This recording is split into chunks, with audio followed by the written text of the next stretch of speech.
Welcome to Sound and Vision, conversations with contemporary artists and musicians about the creative process. Here's the host of Sound and Vision, Brian Alfred. Sound and Vision is sponsored by Golden Artist Colors. Manufactured in upstate New York, an employee-owned company, Golden makes the best acrylics, oil paints, and watercolors that you can buy. You can find them in your local art store, or you can find them online at goldenpaints.com. Sound and Vision is sponsored by Fulcrum Coffee Roasters. They're a Seattle-based full-service wholesale coffee roaster and retailer with over 25 years of experience. Fulcrum's 3 unique brands are unified in simple, earnest, and grounding principles. I've been on a single-source bean from Fulcrum from the Congo, and it's incredible. Fulcrum is giving a special offer to Sound and Vision listeners. If you use the code ALFREDSTUDIO, all one word, when checking out, you'll get 20% off your order of coffee. Check out their coffee at fulcrumcoffee.com.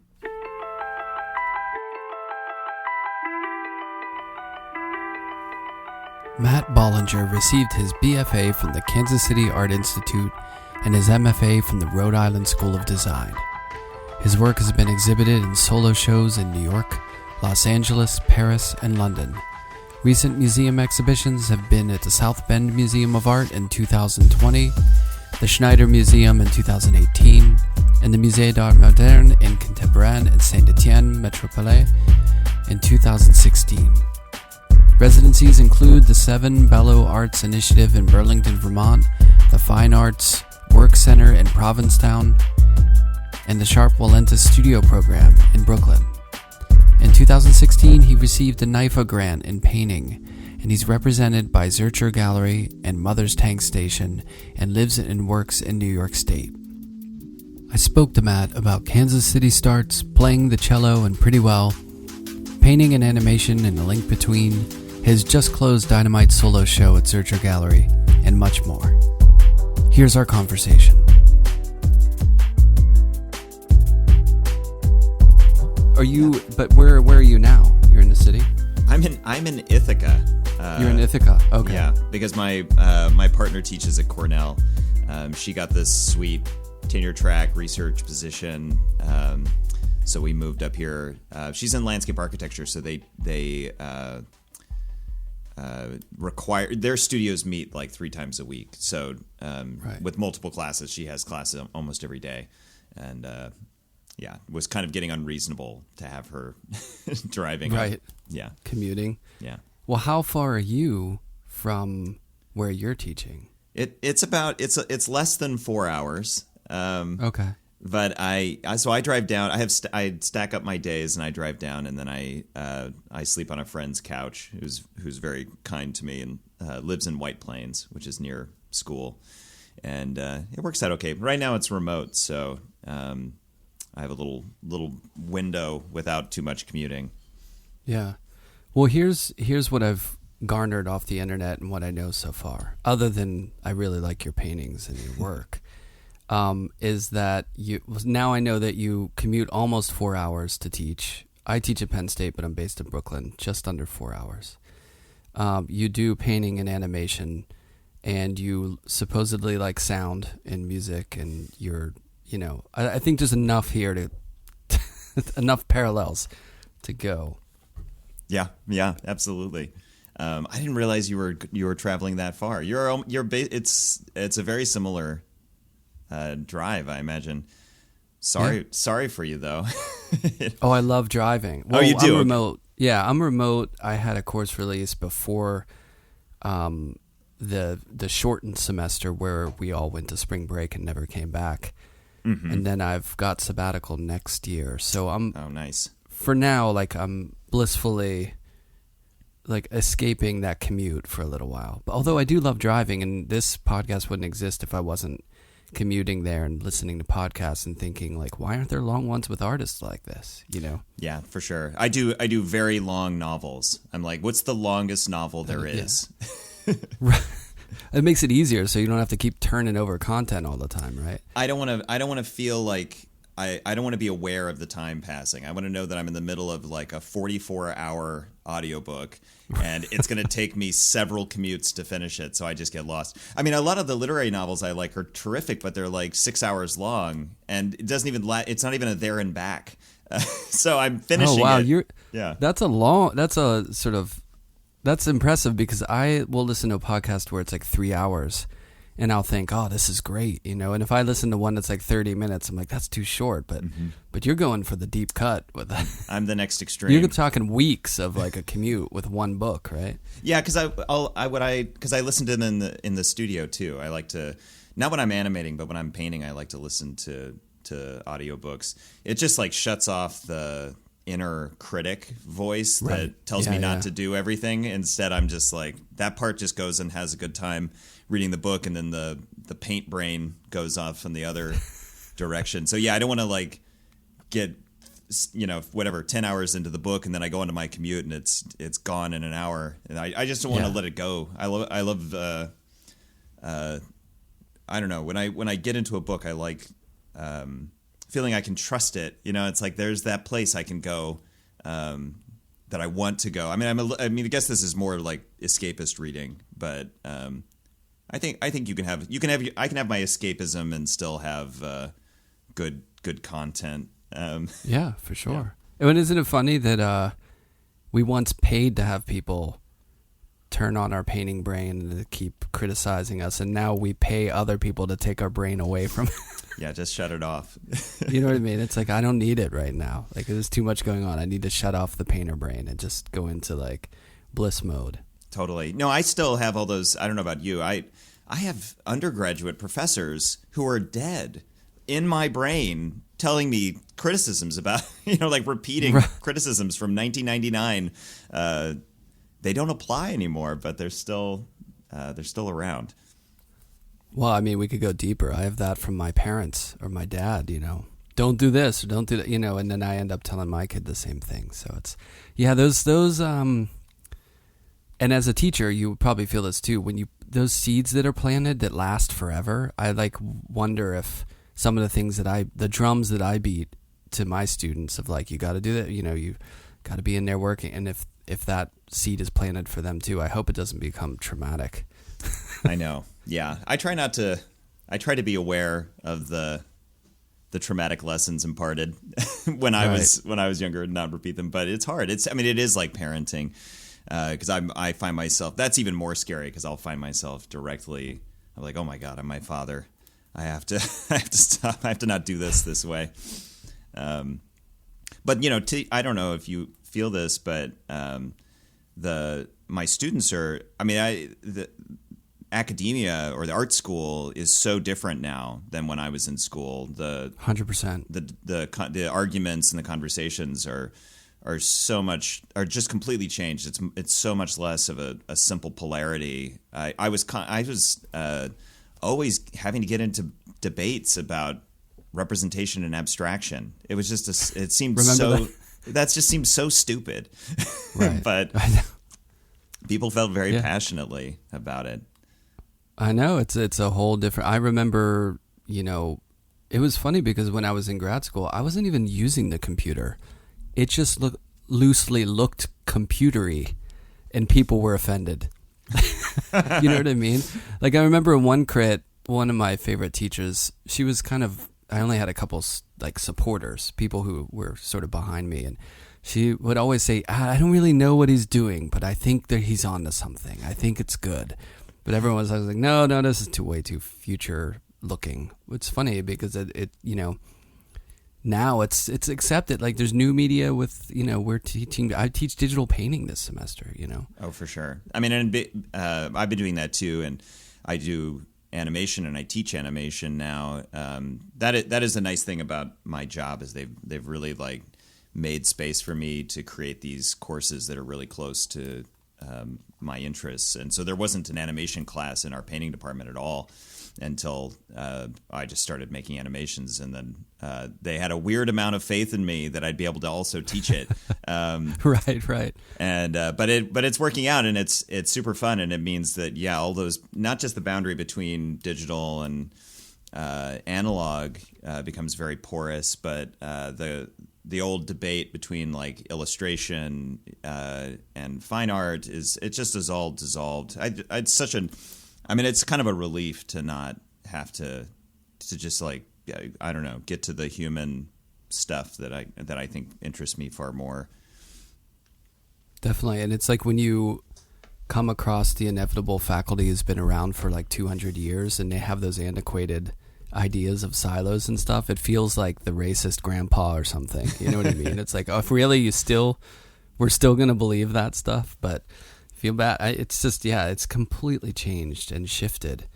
But here's the one thing I really wanted to get into with you is, in thinking, I'm sure you've thought about this, when you think about sort of like quote unquote fine art, like working in galleries and stuff, how minimal animation is in that realm, how it rarely operates in sort of the art mode.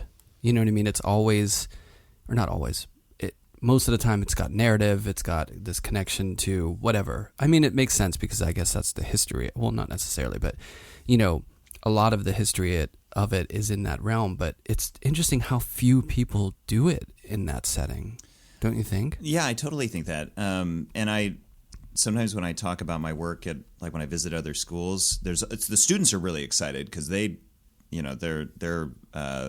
not hung up in the same way that maybe my generation is, but they always ask like, who are your favorite animators? And I'm like, I don't even know.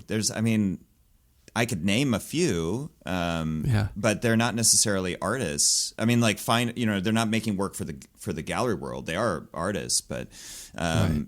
Aside from like, I mean, there's William Kentridge and Natalie Jerberg, and there's just not that many people who are doing that. And it seems so strange because it's such a rich medium, and it's so naturally adheres different kinds of making and thinking together in a way that is like other art forms. I mean, it's like installation and other things that pull together disparate bits into a cohesive something experience. So yeah, I think it's totally weird, and I often feel conflicted with my own stuff, even though all my paintings are narrative. Occasionally I'll make a video and I'll just be like, should this just go to festivals or something? I'm like, I don't know anything about that. So that's also a weird thing. So I just persist in trying to exhibit them. I mean, maybe it's good. Maybe that's good for me that like there isn't that big of the competition, the bar is low. Right. The expectations are kind of cloudy because it's not really happening there, Yeah, totally. No, I think that's it's funny because when I first showed an animation, it was in 2002, and it was in a show of mine, and it was just a small, quote unquote, flat screen, but it was a small monitor, but it was pretty thick, and there was just a little animation on it, and but nowadays, to the point of it being more accessible, and that sort of argument is like, is this fine art or is this, that's kind of gone. It's so easy to show the work now too, because TVs, monitors, projections, all that stuff is so accessible. So it's not even like that's a challenge, really. Yeah, for sure. And making them, not having to shoot on film or have expensive cameras and stuff like that. Right. Yeah. So I don't know. Maybe we'll see more of it. It'd be cool. I mean, I love watching them. But I think I watch a lot more film than I do. Like, it's also hard to find, like when someone is really immersed in the gallery world, it's hard to find the material online to actually watch, or if you miss the show, you're out of luck. Right. But I feel like that's changing a little bit too. Like people are starting to, maybe the gallery model for video or for animation anyway is starting to evolve. Because people like to, I like it because you can send it anywhere. So I have compressed versions of all of my projects on the internet, on my website and stuff.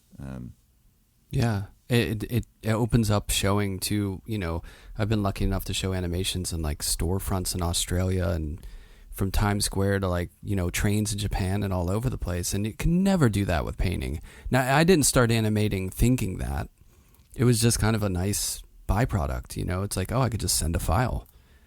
Yeah, it's awesome. I've seen your Times Square piece. Yeah, I was thinking that it's just like also it's kind of perfect for you because of the way you can kind of insert the work into like a huge space, like an urban space that might be right, in the work, in the paintings, in the imagery. Yeah. Do you? And this is a brass tacks question, but do you edition animations? Yeah, I'm still learning about that, but yes, we do small editions. For them, and it's weird, right? It is weird. At first, because I felt like a file. Yeah, it's a file and a certificate. And at first, I felt like I needed to make an extra thing. Like I do. I had some. I do it. I did the handmade box thing for a little while, but my woodworking skills are only so good. So I feel like I need to. I've been rethinking it. So some of the recent ones, it's simpler. It's like more archival. It's like just a good Pelican case with a certificate. I was realized the boxes I was making. It was like it looked cool, but I don't know if I would want to like. I'm not sure how long. I shouldn't say this. I'm not sure how long it could be stored in that. So it's like you put the box in its own box, and then you put the hard drive in the Pelican case. Right. And it's just things get out. Like I did a show in Berlin, and there were animations and paintings of portraits. Right, and in the show there were plinths with iPods that it was a slideshow of my portraits on them. They're iPods with like a scroll wheel, and they were like in a JBL speaker stand, and they're so outdated. But I still have like none of them sold. Like no one bought them, and so I have these vintage iPods that are engraved on the back with the edition on it. It's such a cool thing. So even though it's super dated, like if I actually, if someone had one of those, I would think it would be cool just to have that kind of outdated thing, as an object. I think you have to think it's cool because with the alternative is to constantly be replacing. The speed of obsolescence with technology, is so fast. I even worry about that with my like best effort to make something that's going to last for some number of years. But yeah, it's so weird. I think that's why I do the works with it. Like I'll do either a collage or a drawing. I'll change it up each time. But if I do like an edition of 5, they'll get an original piece of work that just is different than everything else. So at least that way I feel like they're getting something, other than just a file. And I know it's like the NFT thing where it's like, well, you could show people I own an edition of this, but you can watch it on YouTube, which is weird. So at least if you have artwork with it, you feel like, oh yeah, this is, something more than just, a flash drive. Yeah, for sure. Yeah, I think about that too. So you do like a different drawing for each one. It's just something handmade. Like so the edition of 5, they'll each get like kind of related but different drawings. Sometimes like with drawings it'll be different, or if it's a collage that's pretty intricate, I can do an edition of 5, almost like a print or something, but they're actually cut out. So just something that's, fun and different, I feel like that's the least I can do for, which is funny because it ends up being more work than just a collage, yet the collages are more quote unquote unique, anyways, it's a big thing. Yeah. So let's talk about like, did you grew up in Kansas City? Yeah, I did, and I'll specify in Missouri, just because it even comes up. I'll just be, I don't know, something will be written and it'll pop up and say Kansas. It just confuses people who aren't from there. Right. But yeah, I grew up in and around Kansas City, mostly in a suburb called Gladstone, which it's a place in the world. Right. I feel like I can. Maybe it's a leap of faith, or I shouldn't make the connection, but I feel like the iconography, the imagery in your work and the sort of scenes and stuff, I'm just, in my mind, I'm connecting that to your youth in some way. Like if I see a painting of a Walmart, I'm thinking, okay, maybe in Kansas City, in the suburbs, or wherever you were, that was kind of like what you saw. You know what I mean? You're kind of painting something that resonates with your history of growing up, but that might totally not be the case. No, that's definitely a part of it. I think of all the work most of the work is fictional, even when it's based on. I'll do interviews with people generally family members, and that I'll still think of those as being fictional, because drawing and painting things is just such a it's like how can you make a realistic, I mean, unless it's directly observed, it just feels like it's an innately fictionalizing process for me. Right. So like the Walmart is certainly, it's like that's where I got all my clothes when I was growing up until I got old enough, and then I would just go to thrift stores. But I also went to a couple of box stores around here when I was researching that piece, and just like looked looked at the kind of I guess they call it like the entertainment center, like the place where they have all the flat screens and stuff like that. And go and look at the Target, go and look at the Walmart. I did field recordings there because I ended up using the audio for animation, and so it is based on those kind of real world experiences. But then there's this kind of scripting, storytelling part, where I'm imagining a fictional place that is kind of that evokes the world I've lived in, but then gives me that latitude to have a little distance to do what I need to do to make the painting. Right. Do you so when you're working, let's say in an image like that of like a store and there's people in there, or any sort of scene like that in an animation that might be part of it, are you coming to the idea or the trip or the experience first and then thinking about how you might animate that and then taking stills from that, or does it derive from the still image that you're choosing, or is it kind of a mix of all that stuff? That's interesting. How did I come up with that idea? I think I originally the Walmart piece. There's one of the monitor one. It's a diptych, and the left side the monitors have the news playing, and you can see a headline about a school shooting. And I had the idea that I imagined a small town in the Ozarks of Missouri, which was basically like where my grandmother lived. And that's where I would go in the summers. And I was imagining this town, and there would be where there was a shooting. There's a real town called Climax Springs, Missouri. Pleasantly named. Yes. But they're from the research I was doing, their high school was the first in the country to basically arm their teachers. It was just this, it was like, oh my God, it's just the bad ideas. But as a teacher, isn't that scary to think of our colleagues packing heat?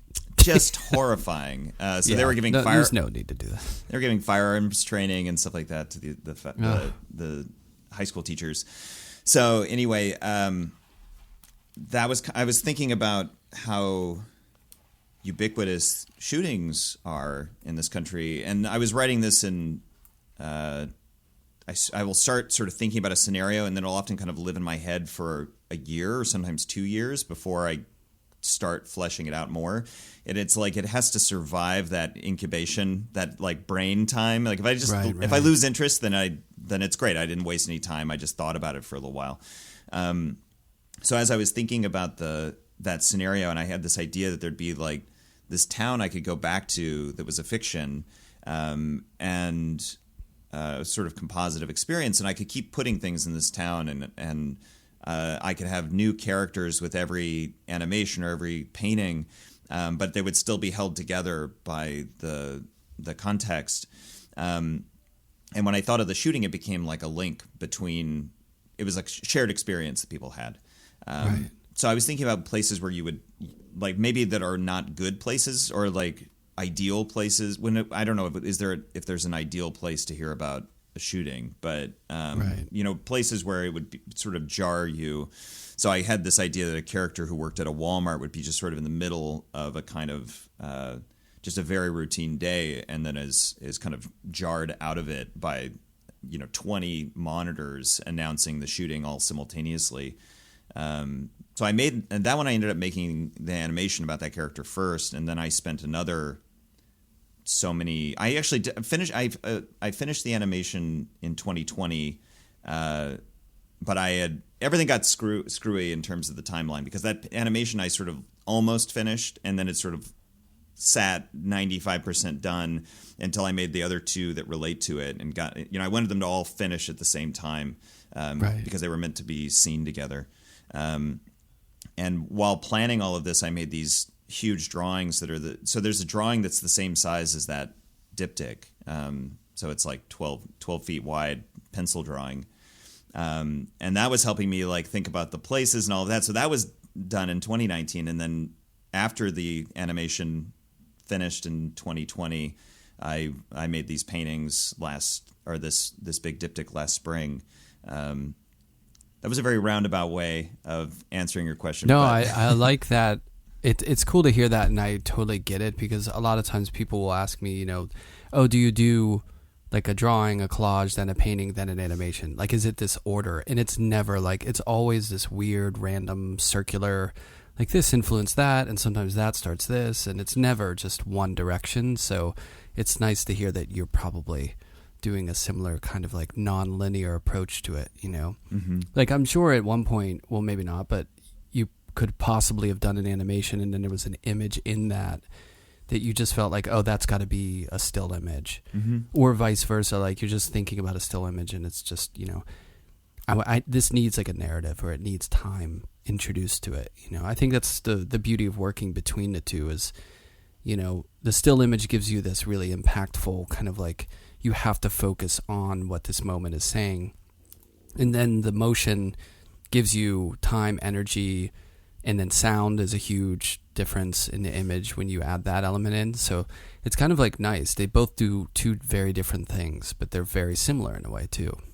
Yeah, I think so. They just, they let you kind of dig into the character, the content, the formal stuff is so different. And so, yeah, they're divergent in how they address time, and so for me they feel like that's the spectrum of experience that I want the work to be able to encompass. And so, yeah, you're absolutely right that sometimes painting comes out of the like, I was thinking about the woman who works in the Walmart. I was thinking about the back of her head as she's looking at the monitors, and so I ended up doing a painting that's like very, very tight on a tight close up on her hair. Kind of draping over the Walmart vest, just barely there at the bottom of the painting. And then the screens are just washed out. You can't even tell what she's looking at. And it was just like this shift in focus that wouldn't work for the animation, but is like like almost inappropriately close, like like right to someone, but in a way that a painting can do, like a kind of intimacy that only her hairbrush really has, or something. Yeah.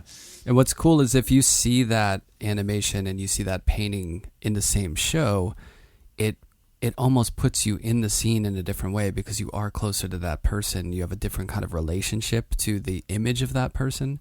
So it's almost like it places you in the scene without placing you in the scene. It's kind of a cool thing you could do by triangulating the viewer, a detail, and then motion. And through those, you kind of connect together. You link it all up in a weird way that you can't do with just painting, I think. Yeah, I feel that.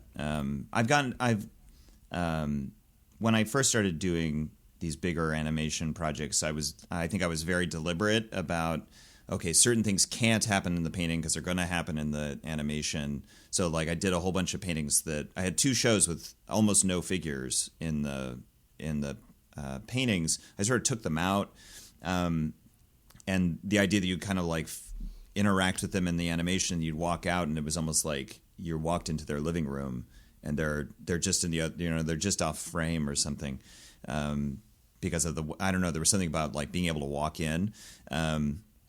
But now I'm relaxed that a little bit, and I'm doing more what you're talking about, where you might interact with a character in the painting and then encounter them in the animation in a different way. And the paintings are all like, paintings do presence, they like feel like the person is there in a way that animation is always going to the next thing. You're like very acutely aware of it, maybe more so than with film, because people see the paint moving, and they with my stuff, and they think like, oh, they think about the labor, which most animators I know aren't really preoccupied with labor, but the same people who ask you how long a painting takes, I think are, right. They're like, wow, it's hard to make animation. Yeah. And you're like, no, it's just, it's totally, you're totally hooked on it when you're doing it. Yeah, because you're doing stop motion, basically. Like you're doing frame by frame, right? Yeah, it's totally old school. It's basically what it's the same technique that someone like William Kentridge or Caroline Leaf used, where you just like you have something, you photograph it, you change it, you photograph it, you change it, you photograph it, and then eventually it looks like it's moving. Yeah, I went through a stretch of doing some rotoscoped animations where I was just drawing over each frame, but it was digitally. And for me, it just became so much about, like, the interpretation of it was so much about that labor that it was almost clouding the content in a way. It was all about that. So I ended up tweaking it to where that's all you notice really is like the dynamics of the different drawings, which was cool. It was a good process, but I feel like in the regular animations that I'm doing, it's just, it's all tweening and all, it's not this frame by frame thing. So it kind of, it's funny because people don't really talk or think about how the work involved in it, but it's just as laborious. It's just a different kind of like animating labor. You know what I mean? Mm-hmm. But I think if you don't see that step by step, it like people don't really think about it. Yeah, it's true. I don't know how you get around it. I think people just hopefully they watch it, and I mean I find animation just so magical. Like I love it is, yeah. I love watching things move. I have a 3-year-old, and so we have every Friday and Saturdays movie night because we can't watch a whole movie at once because she's 3. So we break it up over Friday and Saturday, and we've been watching all of the basically like every Miyazaki animation that's appropriate for a 3-year-old we've watched. Right. And we've watched some old Disney, although some of that's problematic. But the craft of them, the just actual movements are just so stunning. I mean, it's such a pleasure for my partner and I to watch because, we're just looking at like beautiful color and amazing, thoughtful abstraction that is actually in the way that a lot of those figures and spaces are done. And my daughter's having like a totally different experience. She's like, is that a ghost? Or like, it's a ghost is a magical make-believe thing, but yes, that is a ghost. Yeah, Fantasia was amazing when I was younger. I remember seeing that one and just being blown away, Yeah. I mean, have you gotten into the woods with like, Egling and, Hans Richter and old sort of like surrealist animation where they were painting on film and stuff? A little bit, yeah. Mostly because I'm teaching it, so I give a little bit of the history. I think it's amazing. It's kind of it's like a very generous side of abstraction. A lot of those kind of symphonic animations, and they're so old. It's always shocking. They look 26. Yeah, they look so fresh, but then they're like 100 years old now, almost. Yeah, you're like, is that a scratch filter on top of that? Oh no, it was just done like almost 100 years ago. Yeah. And imagine someone seeing that stuff in the 20s.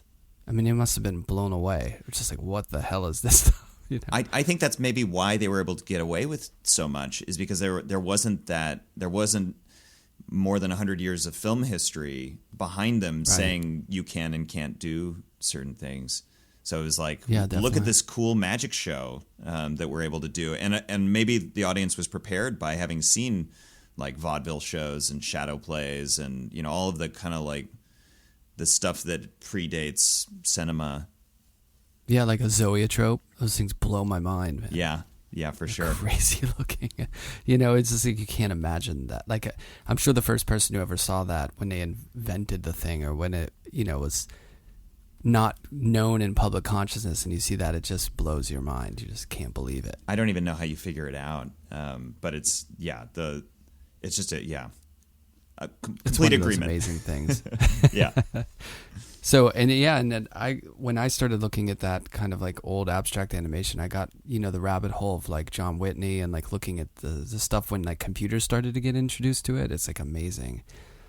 It's a really cool, rich visual kind of artistic history that I don't know what it's like now, but I've never learned any of it. Like it was never in any syllabi or any classes or anything like that in my existence. It's cool that you're teaching that class, you know. I think more people would be into it in that context if they were just exposed to it more. For sure. Yeah, I keep thinking, I mean, if I don't know if this happens for everybody who gets to like teach one elective. It's like you would do so much work for that one class that you start to feel like, well, I could just design a whole curriculum. I could just make an animation program at our school, you know, and end up with so many ideas. But yeah, the direct to film thing is such an interesting tradition of like, you know, doing the drawings. When you see people who I've shown them to students and they have such a hard time conceiving of it, that like, you know, that vertical line might be like a 10-foot long drawn line, and how there's this like, there's one dimension that you have like that it's huge, and the other dimension that is in millimeters. And it's like the difference between who draws on a drawing that's 35 millimeters tall, but like 200 feet long, a mile long. Yeah. It's crazy. So it's such a cool premise. It really is. And I think it mirrors the non-linearity of our youth, you know, beautifully, because now everything's windows that are stacked up on each other. Like a lot, I'm sure you know, like the students don't think linearly, like the art history and stuff. It's not intuitive to just go back in time of genres that lead up to other genres or whatever. They're just like, it's all remixed and sampled and collaged, you know? I mean, maybe that's it. In some ways it's a good, I mean, in some ways it's a good thing, because it's like they're not feeling the need to like, they don't have that like Harold Bloom anxiety of influence thing. Totally. They're it's all like fair game and interesting, but it does make it hard for them. I feel like I have to teach context all the time, like how to figure out where things live in the world, or that they do live in the world. Even the internet lives in the world, even though it seems to be like floating everywhere. Yeah, I think. Yeah. Did you draw as a kid on the perforated computer paper? With like, of course. Yeah, and it's like you know, my dad would just give me like a ream, and it was like a never-ending. I would draw the ocean. I was in Missouri, and I'd never been to the ocean, so I thought it was really cool to draw the ocean. And you could just keep drawing it. It was like, and then there's a wave, and then there's a wave, and then there's a surfer on a wave, and it was like, it melded well with my like. My Nintendo brain too, of like, you know, it's the side-scrolling. Mario Brothers was totally everything, right? Yeah, yeah. And I don't mean to oversimplify it, but I mean, you're kind of doing the same thing today. Oh yeah, I know. I'm still. Aren't we doing the same thing that like when we were a kid? I mean, that's the ideal. I think is to be doing professionally or as a career or as a quote unquote grown up, just kind of what you wanted to do as a kid. You know? Yeah, totally. No, for me it was there was definitely a lot of video games, definitely a lot of role playing, and lots and lots of comic books. And so I'm definitely doing that. Yeah, well, that's something you can connect with really well with the students today, because I think manga, anime, cartoons, Marvel, and all that stuff is huge. Yeah. Like, it's such a powerful influence. I grew up, I was never into comic books. I mean, we didn't really have them around. Like, there wasn't a good store or anything, and I just was never really introduced to it. So I never got into comics or superheroes or any of that stuff. But I was into Bugs Bunny because that was on TV. Gotcha. You know, and like Mel Blanc was like my hero, you know. But it's funny because I feel like that language is so ingrained in today's culture. You know what I mean? It's the real escape, I think, for young people. Yeah. No, for sure. I think the other kind of thread of electives that I teach are these narrative courses that deal with elements of mythology and allegory and fairy tales and those kinds of traditions, and figuring out how to use them so that they're not reductive. You know, that they make. Yeah. That's what I loved about those kinds of comics, and I loved all the old like Universal monster movies. I wanted to be this is embarrassing. I wanted to be a werewolf when I was in grade school, and there was a TV show called Werewolf.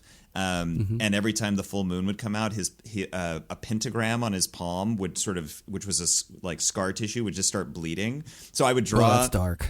I was like in the third grade drawing bloody pentagrams on my palms, and I'd be like, "Hi, I'm going to turn into a," like very sincere. I was also raised Catholic, so it was like probably some level of transgression that I was getting excited about. Right. But figuring out how those immersive experiences that seemed so incredible could be non-reductive, they'd actually be expansive, is this thing that I'm always trying to help students find, because I think there's a misapprehension that because it's fantasy, it has to be there for like a simple symbolic reason or something like that. Yeah. Well, music is pretty big in Kansas City. What was it like growing up? Were you a music fan? I was. I didn't grow up going to many shows or anything like that, because I was up north of the city in the suburbs, and probably the best thing. There were two really good things. One was that I was in orchestra from like grade school Nice. on. I played the cello, and I ended up.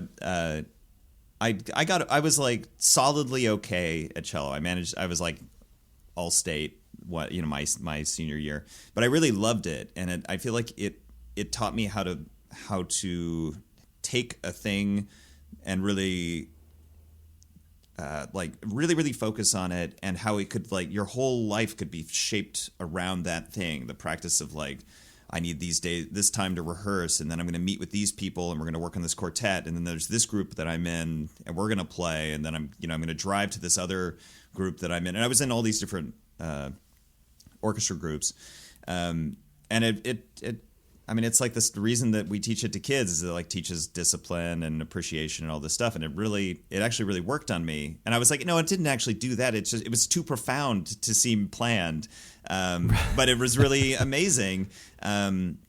And then the other thing is, I had my really good friend Dan Majors, who's a poet and novelist. We grew up together. We're still very close. He found this book called Cult Rockers that I don't know if he got it from the public library or what. And we went through that book, and we had cable, so we could like watch like late night MTV and stuff like that. So that's where we really like learned about things. And there was weirdly, there was a Best Buy that had like I don't know if there was somebody working there, but they had like really great like post-punk and like imports, like German imports of the Birthday Party, and like, just like really cool stuff. Deep cuts. Yeah, awesome stuff that like you couldn't get otherwise. You'd have to spend like $20 on a CD, but you'd get like, this like fairly limited pressing of like, they had all of the Birthday Party, which was became my favorite band, and was like at that time. And it just didn't sound like anything I'd ever heard, but there was also this kind of literary component, and it was so there was a feeling that you had to like go searching and find the thing, probably through books, because we knew we were not cool. Cool people could just like walk out into the world, it seemed, and interact with greatness, but we were nerds, so we had to we had to be mediated through books to get to that thing. Like zines, was that kind of like before your time? No, there were definitely zines, but that stuff, that was like downtown stuff, and like there was actual cool record stores, but we were way too shy to go down and explore. At least not until later. I mean, I ended up going to college in Kansas City, so then I got to know. The Art Institute, right? The Art Institute. And what years were you there? 99 to 2003. Okay. Yeah. I say it like a question. I'm pretty sure that's what... Everything I remember is a question. Like, 98? Yeah, I can't seem to remember anything. But did the cello stick? Are you still playing it once in a while, or do you still have one? I want to get one again. I do play music a lot, but I just don't have the cello here. It was like an instrument that was too big to move east in 2004 when I graduated, or whatever, 2003. So it's still sitting at my parents' house. But I think my mother-in-law took up the cello a few years ago, and so I've actually played her cello more recently. And I was surprised that I still know how to, like, I can still read sheet music, bass clef sheet music, and play it. Yeah, little muscle memory. Yeah, a lot of that. So I was like, I think I should get this again because it would also be great for.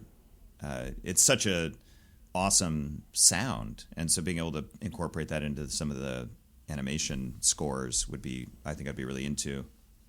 Definitely. Yeah, it's funny when I played saxophone and bass clarinet in high school, and then you put it down. Like I was in bands and played guitar.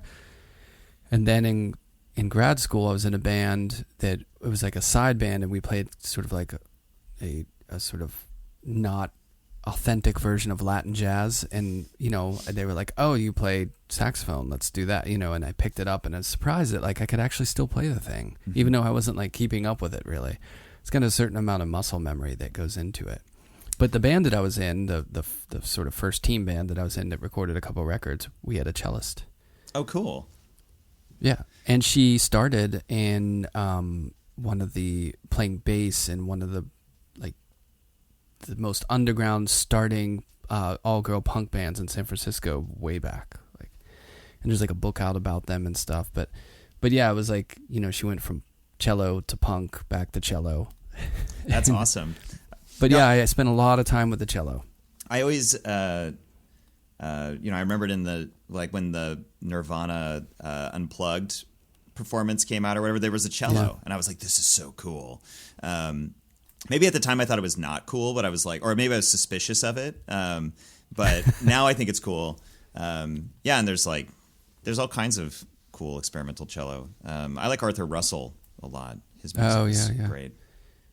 We one of our tours we toured with another band that was our cellist also played in their band too sometimes. So it was kind of like a cello, and we would always get put on bills with like the Dirty Three, or like that kind of anything that had a stringed instrument or some sort of element of orchestration to it. Even though our music really wasn't like that, was a little more jazzy than classically. But it's funny like that the instrument has such a presence, and a specific kind of feel to it that. And it was definitely the kind of thing where like people, when she would break it out, people were like, whoa, that's a cello on stage, and not in some sort of orchestration thing, which was fun. But for us, it was the music. It wasn't like an added member who came in and played a little bit of cello on top, which I think so many people do that sort of thing with strings, which is fine, but it was much more part of the music. But so what are you listening to these days? I mean, is your taste eclectic, or are you pretty much, do you have a lane with music? And do you listen, I mean, you said you were listening to books on tape and stuff in the studio, but do you ever rock out in there too? Sure. It depends on what I'm doing. I have a hard time listening to things with words when I'm animating, or when I'm doing anything that requires like thinking about what I'm painting instead of thinking about how I'm painting. So if I'm trying to like think, if there's any of that scripting brain going on, like what object is this person holding, or like what kind of shirt are they wearing, or something like that, because I work out of my imagination, I have to then I even have a hard time listening to music that's even up tempo. I'll put on like I really like Grouper, or like my ambient brain, or Juliana Barwick, that album from, it wasn't last year, it was 2019, was really great. I like things that sound a little sad. So I like the Adrian Linker solo record from last year, and some of the Big Thief stuff. And I listen to a lot of Nick Cave. He's probably my favorite. Some of my favorite like in concert experiences were his stuff. And then I listen to a lot of stuff that kind of makes me think about scoring, scores for animations. And I've been doing a lot of synthesizer stuff. Like I like a lot of the, I won't necessarily remember everybody's name, but I like Alessandro Cortini, he'll like choose one very vintage synthesizer and then just do a whole album just with the capabilities of that single instrument. Right. So I like that. I like Colin Stetson for kind of I like a lot of like classical crossover to soundtrack type stuff. Speaking of people like, I think is it a bass saxophone or something? I don't know the names of it's like the baritone, probably. Whatever the lowest sax is. Yeah, baritone. But like circular breathing and really cool stuff. There's all kinds of things. I like to read when I'm like trying to get calmed down to be in the studio. I'll just read like music reviews, album reviews. Just to like clear my head. It's like it's not art, it's not the news. It's this other thing, and then it settles me down. And now with Spotify, it's just like things are constantly, it's actually, I mean, I'm probably weird because I'll listen to the same thing every single day for like 3 or 4 months. And I don't think most people do that using streaming. But I like albums. So, right. Who was it? I was just, I was listening yesterday. I was listening to the Mountain Goats in the studio. They can be kind of corny, but I like the stripped down Mountain Goat stuff. The storytelling is good, kind of stuff. Yeah, I like. Definitely. Yeah, I think Spotify kind of exploded it out for everyone, but I find myself making a playlist and listening to that playlist a lot.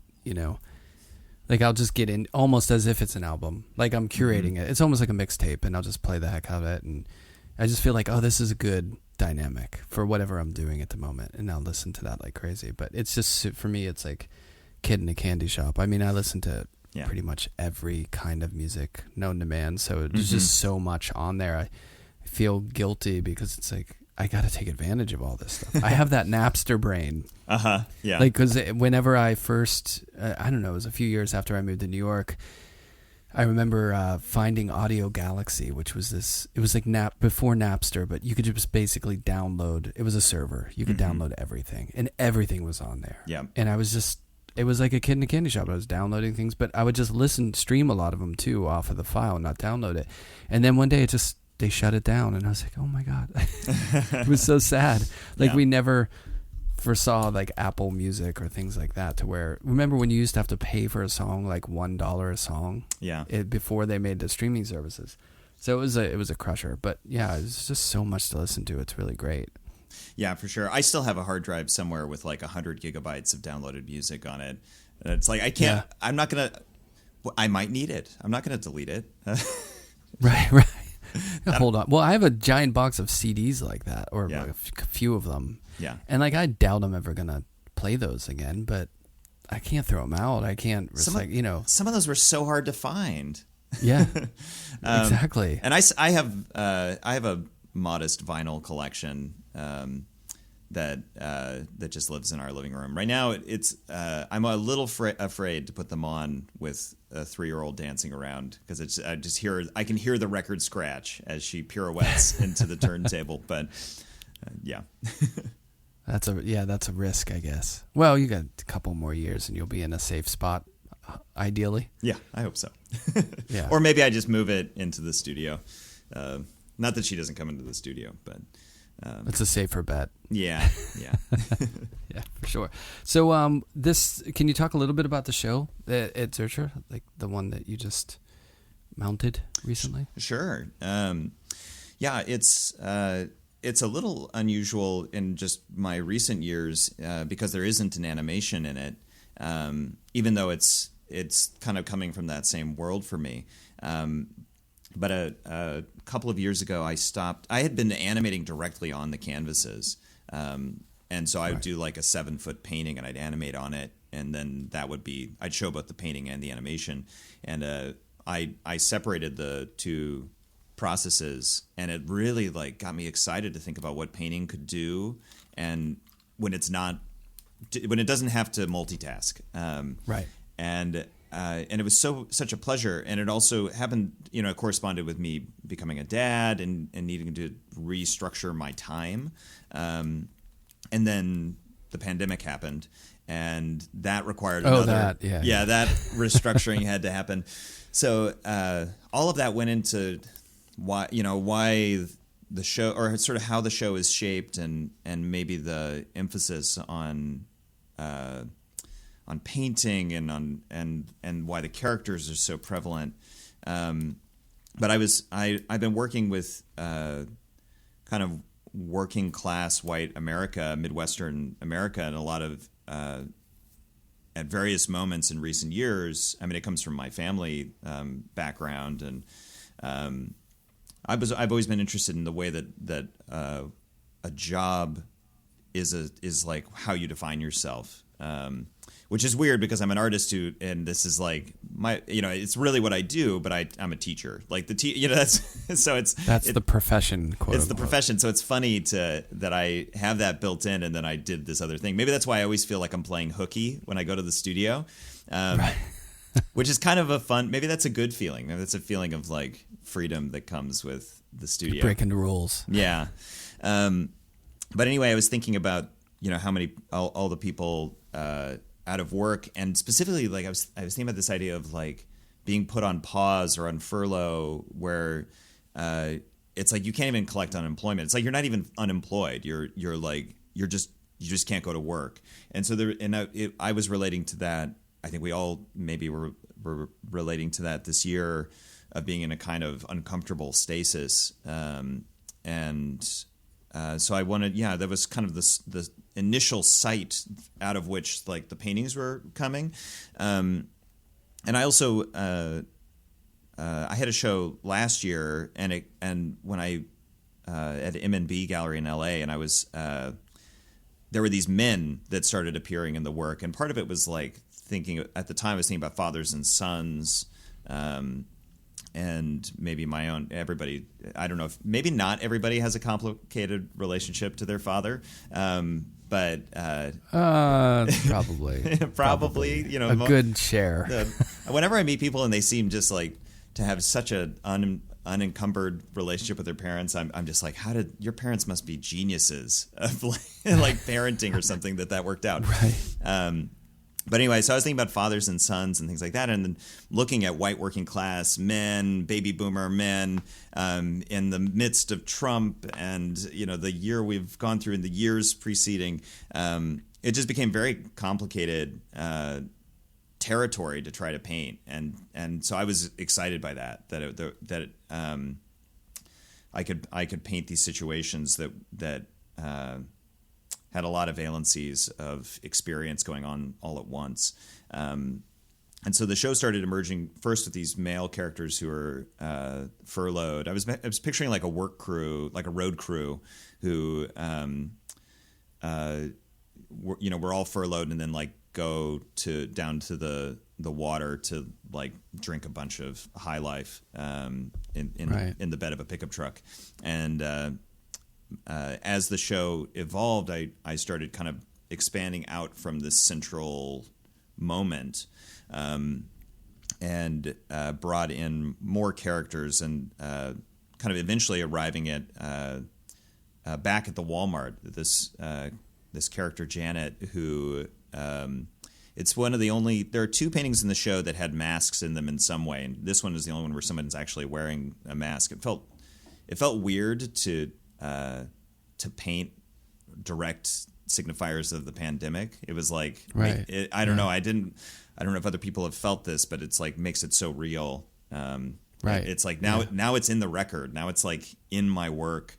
But I finally came around to it, and it was because I was thinking about like these men who were out of work, and then who has to support the family. And my mother supported my family when we were growing up.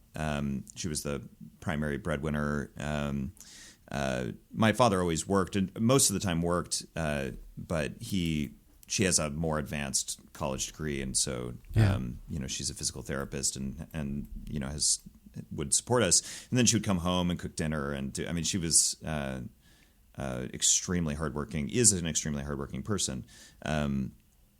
So I was thinking about a character who would, like, maybe she's going back into the workforce to do something like being a cashier, which is a position that maybe the men in the narrative might feel was like beneath them or something like that, even though it was work that needed to be done to support the family. So anyway, those were two of the kind of polarities that emerged. And at the same time, there are a few paintings that are kind of closer. There's a character who resembles me somewhat with his infant daughter, and I was trying to think about a different kind of patrilineage, and that, I don't know, maybe that's part of where there are hopeful notes in the show. People talk about it they're like, oh, look at these sad people. It's grim. These grim, depressed people. But to me, there are these hopeful moments in the way that things are painted, but also in like the idea of a young father with his kid trying to do things differently. Yeah. Yeah, no, the work is really great, and it reads that. Like, it's funny because I've seen there's been, people writing about the work, and I've read a little bit, but I've really kind of enjoyed bringing my interpretation to those images, and I think it's a really strong part of the work is that you immediately just start to create the story in your brain, even though you've created your own story with it that's probably much more specific. And the people have names and all that. Just looking at those images, you can kind of create that story. And, it's funny thinking about it because I grew up in Pittsburgh, blue collar, working class, but in the city. And so I can kind of historically relate to some of that kind of imagery or the feeling of that. But I've lived in New York so long that it seems very foreign and distant in a way too. You know what I mean? Mm-hmm. But you catch it, like we couldn't help with the election cycle and stuff of catching this. Yeah. Divide in our country between, the sort of like the map, the political map, or the sort of urban versus the rural and all that stuff. So, yeah, it's a really kind of charged, although it seems like just that change in leadership seems to have I know it's still there, but it feels like it's been put on the back, but like it's not boiling over, Well, it's amazing how one kind of rhetoric like that can really just stoke the fire, Yeah, that was the word I was going to use. And obviously we saw Trump do exactly that, like incite an insurgency just with language. But he's pushing on buttons that are there. And I think it's, I'm glad people are talking about it. I know we're all we're about as burned out and fatigued with the kind of Trumpisms as we could be, but I'm glad people are still trying to take note because it's not gone away. If just just because Biden is bringing some semblance of just at least just people being slightly polite, civility, just a little bit of civility, right? But I that I don't want that to wash over there's so many problems. Anyway. Well, one can hope that change is coming, It's this slow, gradual, painfully slow change, but that it's happening, I guess. I don't know. But it is nice to not have to read and hear about it every single moment. That I think that does getting him off of consciousness. Getting him off of Twitter was just a huge thing. Just the best. I'm not even on Twitter, and it was offensive to me, just hearing about the activity. Well, it's no one should be on Twitter that much. Even Jack Dorsey shouldn't. Isn't it weird to go? I would go on the New York Times, and there would be a little inset. They'd do the inset window with the tweets. With the tweets, and it was wait, now I'm on. I just eventually just got on Twitter, but I was like, why is this? It worked. You got hooked. I'm not hooked on that one as much. I can look away. That's good. Yeah, I can just. That's good. Yeah. What are you working on now? Now that do you take a break? Are you doing animation, or what's the path moving forward short term here? Yeah, I love being in the middle of work. So I'm never happier than that. I'm the person who brings paint on vacation, that kind of thing. Much to the family's chagrin. What I've done is I've gotten everyone little paint kits, and we go hiking and we paint together. Look at you! You've converted the family. Totally. Nice. Yeah. My daughter loves painting. She's got her own paint clothes that are smeared with paint, and she comes into the studio and she has her own brushes, her own non-toxic paints, and we do stuff like that all the time. No, I've got the animation projects, since they kind of cook for so long. I'm looking forward to coming back to some of those. There's one that is it's become kind of a long-term project because I've written a scenario that seems to require an immense amount of animating to complete. Because I had the idea that there would be I wanted an animation to have a structure like a choose your own adventure, but instead of someone choosing, it's like an algorithm picks, and it's like a roll of the dice, bad luck that day, good luck that day, and in real time in the gallery the story will evolve, and so the loop will never be the same, or infrequently be the same, and so I forgot what the math equation is to solve for permutations like that. So I don't know how many different storylines that it will generate, but it's probably in the 4-digit number. So I've written this kind of unusual script where it's like at every plot point, I've broken it into a certain number of points, and at each plot point there's like 5 to 10 options. And so now I'm going through and trying to animate all of those. And I've been working on it for a few years. Last summer I animated about 4 minutes of footage, and I've given myself a loose deadline of like 1 year from now I should be trying to finish it. But nice. Who really knows? And then I'm making some new paintings. I started thinking about some of the kids of the people that I painted in this recent show. And so I've been doing some big figure compositions with, one is in progress with a bunch of kids waiting to be picked up at a public pool. And they're all just giving you the teenager, like, I don't like just the teenage dead eye. Like, like, boy, do I know that. I find teenagers very intimidating. Don't tell them. But it brings back all the like memories of being bullied as a kid. But anyway, so I'm painting some kids waiting to get picked up at a pool. I'm painting some kids jumping on a trampoline, like one of those backyard trampolines with the netting all around it. Little death trap. Yeah, totally. I'm just trying to like explore that context a little more, because the paintings that are in the show are all they're all new. A lot of them are from this year even. So that still feels like very exciting and fresh to me. Yeah. And then I just did an interview. I don't know what it's going to turn into, but whether will be an animation or just make me think of fictionalized paintings or what. But I interviewed my mother, who is she's in her 70s, but she's still working. And throughout the pandemic, she works in geriatric physical therapy. So throughout the pandemic, she was working with elderly patients in a nursing home.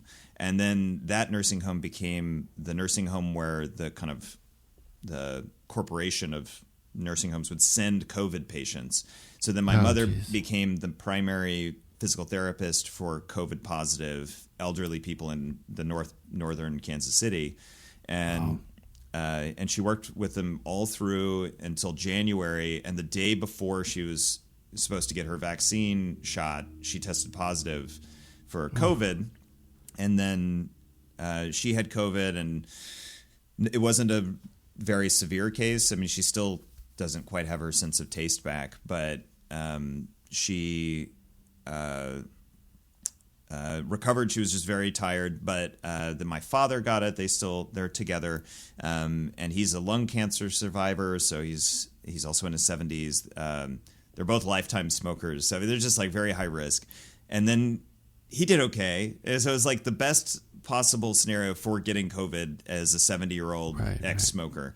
And then 2 weeks later, she went back to work because of who she is. So I did this hour-long interview with her that I'm going to edit. I had the idea that maybe it would be like a kind of documentary animation, but I haven't really figured out what it would be. The story is so interesting that I'm glad I got it down. And I also wanted to talk to her about her kind of lifetime of service, of like thinking like she could be she's at the end of her career. She could have at several points become an administrator and made more money and all of that. But she always was very insistent that she work directly with patients, and she wanted to see that improvement from, especially with elder care.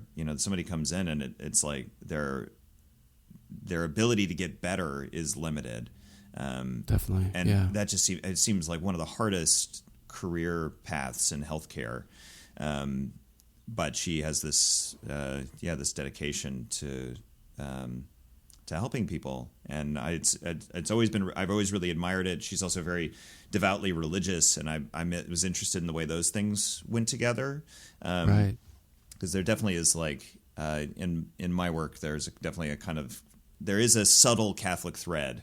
It's in the history of painting. So you paint the figure on canvas with a certain, you got some glazes or something. It's like you get a little Catholic, but it's also in some of the light and maybe even the humanism. There's a lot of negative things to say about Catholicism, but the pictorial tradition is so rich, and there was such a there became a kind of celebration of people who didn't have a lot, and I feel a connection to that. I look forward to seeing that. Sounds like it's going to be a good project. We'll see. I hope it doesn't just fizzle out because I can't figure out how to. Sometimes things are so much a thing already that it's really hard to know what to do with them. Yeah, I know what you mean. It'll happen. Well, it was great to meet and great to talk.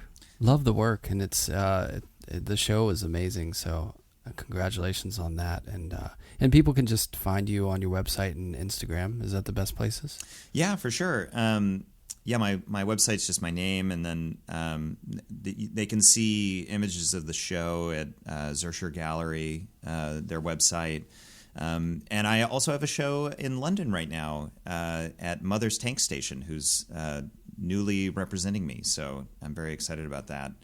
Nice. And that's a show You've been busy. I have been busy. It's all I know how to do. Right.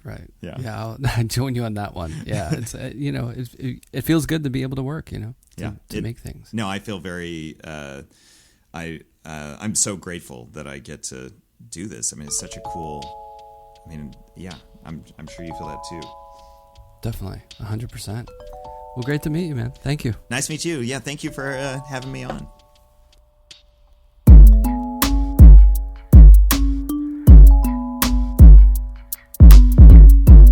Sound and Vision is recorded, edited, and produced by myself, Brian Alfred.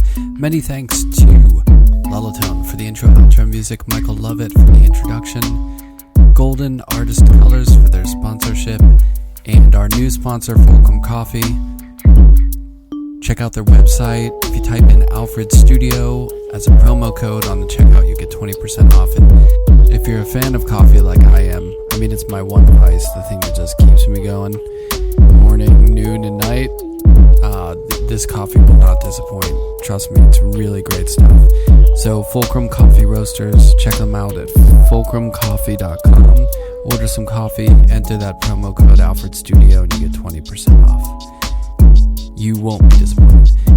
Many thanks to you for listening. If you can, go to iTunes, leave a rating and review, or share it with a friend. And we've got some pretty great podcasts coming up. So make sure you stay tuned. Keep listening. Keep making art and music.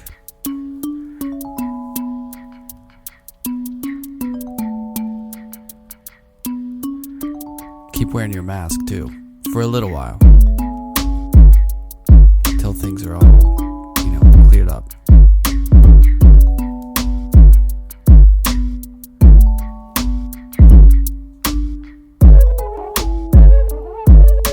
I've been double vaxxed for weeks. Weeks and weeks and weeks. I'm still wearing that mask. Just to be safe.